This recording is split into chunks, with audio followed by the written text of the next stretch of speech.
All right, so my 10 minutes is up.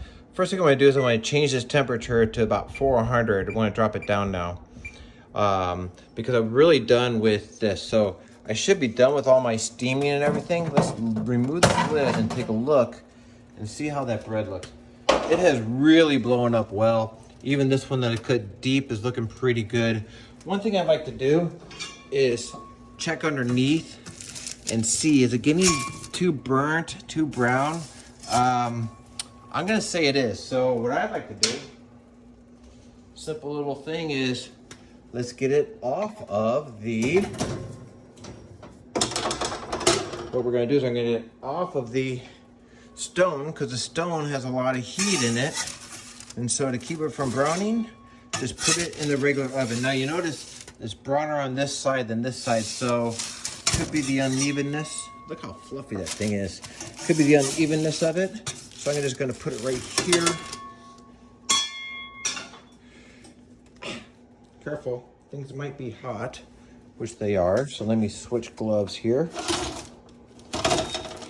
And the easiest way to do this, instead of removing everything, there you go. I'm just gonna put it on a different rack. So now I'm gonna sit here. Now it's off of that hot stone. Close it up.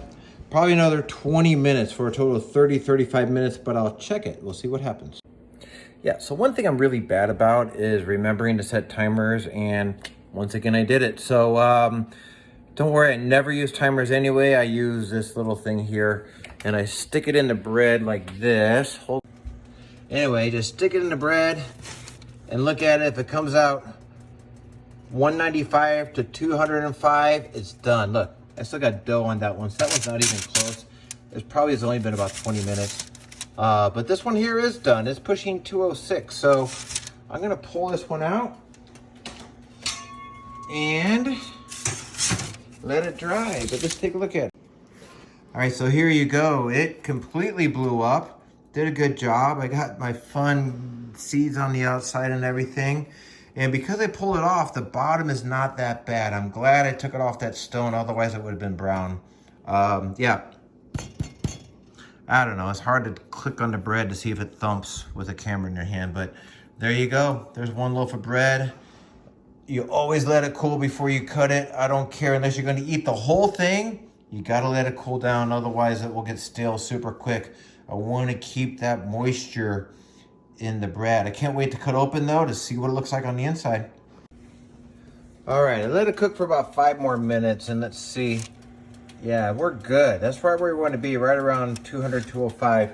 All right, let's take a look at it. Hopefully, it doesn't have that sunken look that you were thinking. It looks like it's got a nice tight thing. If we look at it, you can see some stretch marks here.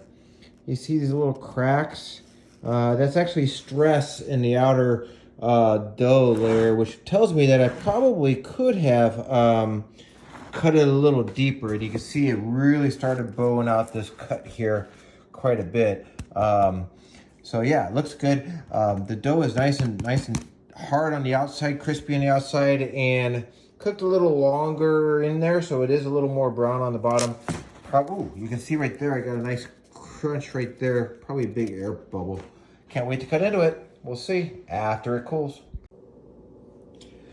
All right, let's take a look at this. See what it looks like on the inside. Super soft.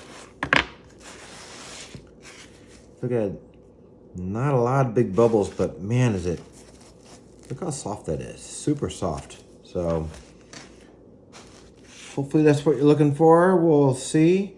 But we'll let it sit overnight. Obviously the bubbles would have been bigger if I put it in the refrigerator. Maybe I'll do that next time. We'll give it a shot.